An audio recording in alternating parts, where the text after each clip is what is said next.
Assalamualaikum warahmatullahi wabarakatuh. Salam Pramuka.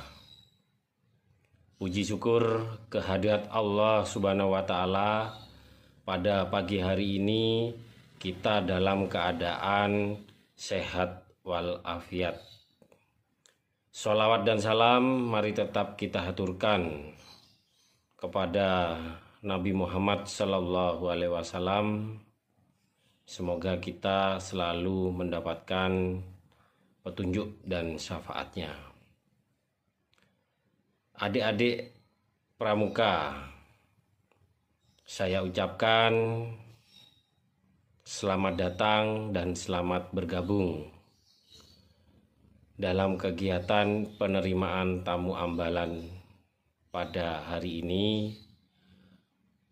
Perkenankan, nama saya Kak B.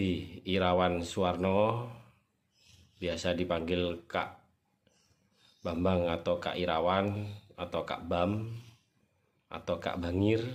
Ya, izinkan pada hari ini akan menyampaikan materi dengan tema atau judul kepemimpinan. Ya. Salam Pramuka. Ya. Apa sih yang dimaksud dengan kepemimpinan? Ya. Kepemimpinan adalah proses mempengaruhi aktivitas-aktivitas sebuah kelompok yang diorganisasikan ke arah pencapaian tujuan. Kepemimpinan adalah suatu seni, kesanggupan, atau teknik untuk membuat kelompok orang mengikuti atau menaati segala apa yang dikehendaki dan membuat mereka antusias mengikutinya. Ya. Itu yang dimaksud dengan kepemimpinan. Intinya lagi adalah sebuah kesepakatan, ya, sebuah kesepakatan yang harus disepakati tujuannya. Itu. Sedangkan macam-macam tipe kepemimpinan. Tipenya itu ada 6. Yang pertama adalah otoriter. 2. Demokratis. 3. Liberal. 4. Paternalistis. Yang kelima, karismatis. Yang keenam, laissez-faire. Itu tipe kepemimpinan. Ya. Apa ya yang dimaksud dengan tipe otoriter? Tipe otoriter adalah pemimpin tidak bersifat pembimbing, tetapi lebih bersifat memerintah dan mengendalikan bawahan agar mereka disiplin yang keras dan rasa loyalitas yang tinggi dapat mencapai misi atau tujuan yang dikehendaki oleh pemimpin tersebut. Ya, jadi otoriter itu, ayo kamu berangkat ke arah utara, ya ke utara semua. Berangkat ke barat, barat semua. Ya, ke barat ini bukan untuk mencari kitab suci. Ya, baik. Untuk tipe demokratis. Tipe demokratis ini adalah pemimpin yang bersifat membimbing bawahan. Ia menjelaskan kebijaksanaan umum kepada bawahan dengan pedoman yang tidak mengikat bawahan. Diharap bergerak sendiri. Namun apabila ada penyimpangan barulah pemimpin memberikan pengarahan. Ya, jadi ini pemimpin yang demokratis, ya. Untuk tipe pemimpin liberal, Tipe pemimpin ini memberikan kebebasan mutlak kepada para bawahan untuk bertindak dalam mencapai tujuan bersama. Ini. Kemudian tipe paternalistis. Pemimpin dianggap juga sebagai seorang ayah yang selalu melindungi bawahan seperti keluarga sendiri. Jarang memberikan kesempatan kepada bawahannya untuk pengambil keputusan sendiri. Untuk pemimpin tipe karismatis. Pemimpin yang memiliki kekuatan energi, daya tarik yang luar biasa untuk mempengaruhi orang lain, sehingga ia mempunyai pengikut yang sangat besar. Contoh, ya, Genghis Khan, Gandhi, Soekarno, Hitler, dan lain sebagainya. Ya, itu adalah jenis-jenis pemimpin. Ya. Kemudian untuk yang terakhir yaitu laissez-faire. Ya. Pemimpin yang praktis tidak memimpin, dia membiarkan kelompoknya dan setiap orang yang berbuat semau sendiri. Dia merupakan pemimpin simbol dan biasanya tidak memiliki keterampilan teknis. Wah, bagaimana ya kalau seorang pemimpin tidak mempunyai keterampilan teknis? Wah, bahaya ya. Ya, itu. Kemudian ciri-ciri pemimpin. Ciri-ciri pemimpin adalah selalu belajar, berorientasi pada pelayanan, memancarkan energi positif, mempercayai orang lain, hidup seimbang, melihat hidup sebagai petualangan, sinergis, selalu berlatih untuk memperbarui diri agar mampu mencapai prestasi yang tinggi. Itu ciri-ciri pemimpin, ya. Bagaimana dengan sifat kepemimpinan? Ada juga sifat pemimpin, itu diantaranya harus jujur, berpengetahuan, berani, mampu mengambil keputusan, dapat dipercaya, berinisiatif, dan bijaksana. Ya. Kemudian juga tegas, adil, menjadi tauladan, tahan uji. Maksudnya tahan uji ini adalah ulet dalam segala situasi. Loyalitas ini baik terhadap bawahan, kemudian relasi kerja yang lain. Tidak mementingkan diri sendiri. Antusias atau kegembiraan, simpatik, dan rendah hati. Ya, itu ciri-ciri pemimpin. Bagaimana dengan asas-asas kepemimpinan? Asas-asas kepemimpinan diantaranya adalah 1. Takwa, 2. Ing ngarsa sung tulodo, 3. Ing madya mangun karso, 4. Tutwuri handayani, 5. Waspada purba wisesa, 6. Ambek parama arta, 7. Prasaja, 8. Satya, 9. Geminastiti, 10. Belaka, 11. Legowo. Nah, apa sih yang dimaksud takwa? Takwa adalah beriman kepada Tuhan yang Maha Esa dan taat kepadanya. Itu.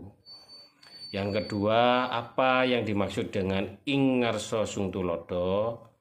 Yaitu memberikan suri tauladan di hadapan anak buahnya.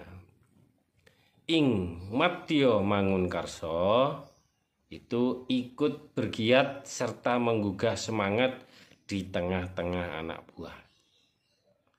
Yang keempat, tutwuri handayani, mempengaruhi dan memberi dorongan kepada anak buah. 5. Waspodo purba wiseso, selalu waspada, mengawasi, serta sanggup memberi koreksi kepada anak buah. Kemudian ambek parama arto, dapat memilih dengan tepat mana yang harus didahulukan. Ini sangat penting bagi seorang pemimpin. Prasojo, tingkah lakunya sederhana dan tidak berlebihan. Jadi biasa-biasa saja atau sedang-sedang saja. Ya. Kemudian satyo, sikap loyal terhadap atasan, bawahan, dan ke samping atau mudah untuk berkoordinasi. Jadi satyo itu sikap loyal baik terhadap atasannya, anak buahnya, dan relasi kerja yang lain.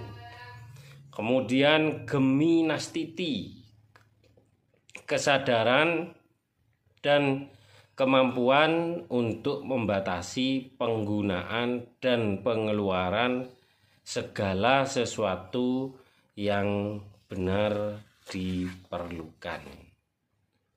Kemudian bloko, yaitu keberanian dan kerelaan untuk mempertanggungjawabkan keputusan-keputusannya dan sanggup menerima koreksi. Ya, jadi kalau seorang pemimpin tidak mau dikoreksi, nah, itu juga bukan pemimpin yang baik. Ya. Legowo, kemauan, kerelaan, dan keikhlasan untuk pada saatnya menyerahkan tanggung jawab dan kedudukannya kepada generasi berikutnya. Jadi maksudnya legowo ini, dia itu tidak memimpin secara terus-menerus, tapi ada masanya, ada saatnya pucuk kepemimpinan tersebut diberikan kepada generasi berikutnya. Itu ya. Jadi pemimpin itu ada sebuah karismatiknya, ya, pembawaannya, melihat situasi dan fungsionalnya, ya, seperti tadi. Ya, jadi bagaimana seorang pemimpin itu mewarnai sebuah organisasi. Kemudian juga dia harus mau diwarnai oleh organisasi tersebut. Ya. Jadi yang dimaksud diwarnai ini adalah cara pandang terhadap orang lain, kepribadiannya, kemudian pengalaman hidup dan belajar. Sedangkan mewarnai itu adalah gaya kepemimpinannya, kepekaannya, cara berkomunikasi, proaktif dan tidaknya. Ya. Jadi pemimpin juga harus bisa asah, asih, dan asuh. Apa itu asah, asih, dan asuh? Silakan nanti dicari. Ya, apa sih asah, apa asih, apa asuh? Ya, nanti bisa dikumpulkan kepada panitia penerimaan tamu ambalan. Ya. Fungsi-fungsi kepemimpinan sudah jelas. Kemudian peran dari pemimpin juga sudah jelas. Berorientasi, tugas kelompok, pengelolaan kelompok, ya, dan lain sebagainya. Nah, karena di sini adalah gerakan pramuka, kebetulan di penerimaan tamu ambalan, jadi di organisasi pramuka, khususnya tingkatan apa ini sekarang ini, siaga, penggalang, apa penegak ini, ya. Jadi kalau adik-adik dulu di sekolah dasar itu mengenal dengan yang namanya pramuka tingkat siaga, kemudian pramuka tingkat penggalang. Lah adik-adik sekarang itu berubah warna. Dari hijau ke merah, dari merah ke kuning. Lah saat ini adik-adik itu adalah seorang tamu ya. Jadi sebelum masuk ke warna kuning, adik adalah seorang tamu. Betul, tamu adalah seorang raja. Oh bukan ya, pembeli adalah seorang raja. Itu kalau ke toko. Tapi karena adik di sini seorang tamu, ya bagaimana sifat, sikap, terutama sikapnya seorang tamu di rumah orang lain. Ya, jadi adik-adik ini adalah calon penegak. Ya, jadi adik-adik ini sudah harus bisa berdiri sendiri, mandiri, namanya seorang penegak ya, dari merah ke warna kuning ya. Saya ucapkan selamat bergabung, selamat datang, sukses selalu untuk kita semua, dan sehat walafiat, panjang usia dan banyak rezeki untuk kita semua. Mungkin untuk materi kepemimpinan yang singkat ini mudah-mudahan sangat berarti untuk kita semua. Apabila ada suatu pertanyaan, silakan bisa menghubungi kakak-kakak panitia atau menghubungi saya secara WA ataupun bertanya secara langsung, tapi tetap menghubungi panitia untuk mendapatkan nomor saya ya. Terima kasih. Sekian dulu dari saya. Wassalamualaikum warahmatullahi wabarakatuh. Salam Pramuka. 2 kali tepuk pramuka.